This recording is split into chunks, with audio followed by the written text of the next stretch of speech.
कई वक्ता आए और उन्होंने अपनी संस्कृति, अपनी परंपराएं, रूढ़ी प्रथा, अनुसूची 5 विस्तृत से चर्चा की है। तो आज जो विशाल संख्या में हम यहाँ उपस्थित हुए हैं, तो हमें आदिवासी समाज पर आदिवासी समस्या जो आने वाली है, आदिवासी समाज के जो वर्षों से जो समस्या है, उस समस्या पर भी चिंतन और मनन करना चाहिए। आज हम देख रहे हैं, हम जिस जंगल जमीन, जल जंगल और जमीन की बात कर रहे हैं, वो धीरे धीरे आदिवासियों के पास से छिनवी जा रही है। हमारा समाज दयावान है।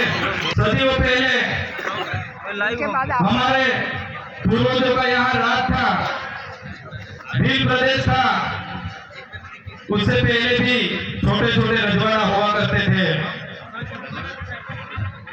जो भी लोग बाहर से आए, उन लोगों को हमारे लोगों ने शरण दिया और बाद में वही लोगों ने कपट करके हमारे लोगों के पास से राजपाट छीन लिया।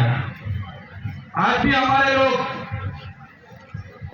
कई लोगों को हमारे एरिया में शरण देते हैं, बिजनेस करने देते हैं, जमीनें देते हैं, बेटियां देते हैं। तो उसका परिणाम आज ऐसा है कि हमारा समाज आज किनारे पे जाके खड़ा है। हमारे साथ आजादी के लोकशाही में, डेमोक्रेसी में भी इतना अन्याय हो रहा है, जिस पर भी चिंतन मनन होना चाहिए। बहुत सारे बड़े बुजुर्ग, विद्वान, बुद्धिजीवी लोग यहाँ अपनी स्पीच रख के गए हैं। यहाँ सब बड़ी तादाद पे यहाँ सब उपस्थित है। तो मैं कहना चाहता हूँ, भूतकाल में भी चाहे गुजरात हो, राजस्थान हो, देश का कोई भी राज्य हो, जो भी बड़े बड़े प्रोजेक्ट आते हैं, बड़े बड़े डैम आते हैं, तो उसमें आदिवासी समाज को ही विस्थापित होना पड़ता है। हमारी आंखों के सामने इतना बड़ा नर्मदा डैम है, world class statue of unity है, जहां आज हम देख रहे हैं पूरा नर्मदा का पानी हमारे आंखों के सामने से जा रहा है, फिर भी हम मंजूर है कि हम वो पानी ले नहीं सकते। बिजली नर्मदा से जा रही है, आदिवासी समाज मजबूर है कि वो मांग नहीं सकते। ये हमारी मजबूरी है, उसमें चिंतन होना चाहिए, उसमें सब हमारी एकता होनी चाहिए। आगे वक्ताओं ने बोला कि हमारे यहाँ से भारतमाला प्रोजेक्ट जाने वाला है, उसमें हमारी जमीनें जाने वाली है। हमारे यहाँ से ग्रीन कॉरिडोर जाने वाला है, उसमें हमारी जमीन छीनने वाली है। यहाँ पे यूरेनियम मिला है, वहां पर भी हमको पूरा अधिकार नहीं मिल रहा है। जहां पर हम बैठे हैं वो छोटा उदेपुर जिला, यहाँ की रेती, यहाँ का खनिज, यहाँ की रेती पूरे देश में और दुनिया में जा रही है। फिर भी हम यहाँ पैसा एक की बात कर रहे हैं, लेकिन पंचायत को वहां भागीदारी नहीं मिल रही है।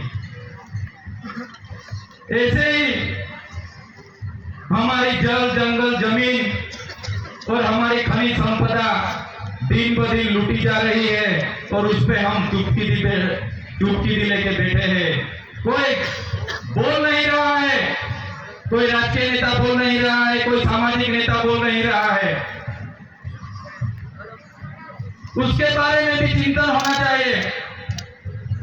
हमारा जो अरबों रुपये का बजट आता है, यहाँ ट्राइबल सप्लान चल रहा है, डेवलप सपोर्टमेंट एजेंसी दिशा चल रहा है, कई सारे अधिकारियों यहाँ जॉब कर रहे हैं, ट्राइबल में जॉब कर रहे हैं, वो सब जानते हैं। इतना सारा बजट आता है, फिर भी आज परिस्थिति हमारी इतनी विपरीत है, इतनी विकट है। हमारे एरिया में कई सारे इतनी सरकारी शालाएं हैं जहां एक ही मास्टर, एक ही टीचर है जो पूरे 1 से 8 धोरण को पढ़ाई करवा रहा है, जिस पे भी चिंतन होना चाहिए। हमारे यहाँ शिक्षण की जो परिस्थिति है उस पे भी चिंतन होना चाहिए। आरोग्य की परिस्थिति है, हॉस्पिटल में स्टाफ नहीं है, पूर्ति मशीनरी नहीं है, उसके लिए भी आवाज बननी चाहिए, उसका भी चिंतन होना चाहिए। हमारे एरिया में सिंचाई का पानी नहीं है, पीने का पानी नहीं है, नल से जल की योजना आई, पानी पुरवठा की करोड़ों रुपया की योजना आई, आज ऐसा एक भी गांव नहीं है कि जिसको पानी अच्छी तरह से मिलता हो। ये हमारी परिस्थिति है, उसमें भी चिंतन होना चाहिए। आज हमारे युवा लोगों को रोजगार नहीं है। हमारे इलाके में बड़ी बड़ी जीआईडीसी आई है, दहेज, भरूच, अंकलेश्वर, हालोल, खालोल, फिर भी हमारे लोगों को रोजगार नहीं मिल रहा है। उसके लिए भी चिंतन होना चाहिए। ऐसी परिस्थिति आज हमारे इलाके में है। आजादी के 75 वर्ष बीत गए, कहीं पार्टियां आई, कहीं पार्टियां गई, फिर भी आदिवासी समाज की परिस्थिति में कोई सुधार नहीं आया है। अनुसूची की बात सब बोलते हैं, अनुसूची 5 लागू हो जाना चाहिए, सब बोलते हैं पैसा 1 लागू हो जाना चाहिए, मगर इसके लिए सबको इकट्ठित होना पड़ेगा, उसके लिए लड़ना पड़ेगा। आज हम कह रहे हैं अंबाजी से उमरगाम, गुजरात की बात करें, राजस्थान की बात करें, मध्य प्रदेश की बात करें, महाराष्ट्र की बात करें, पूरा एक भी प्रदेश था। अलग अलग राज्यों में अलग अलग हो गए, बाद में आज इकट्ठा नहीं हो पा रहे हैं। तो सभी नेताओं को, जो भी अलग अलग पार्टियों में है, सभी नेताओं को एक विनती करते हैं कि जब भी सामाजिक लड़त होती है, समाज के लिए बोलना पड़ता है, तो सब पार्टी को, पार्टी से ऊपर जाके, धर्म संप्रदाय से ऊपर जाके सबको इकट्ठा होना पड़ेगा। सबको एक होना पड़ेगा।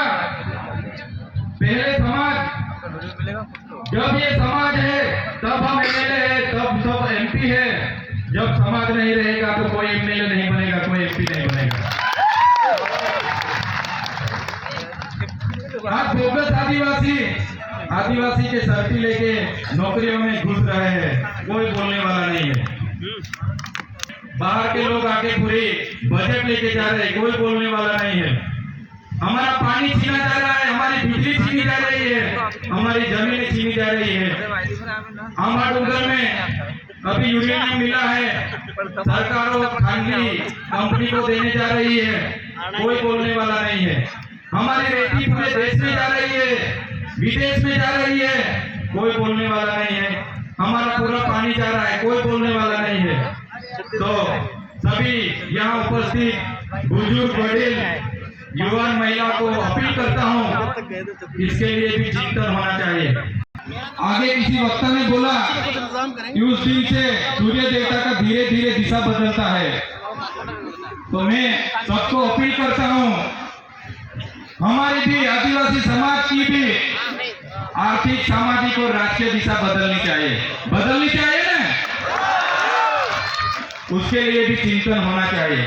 सब बड़ी तादाद में इकट्ठा होते हैं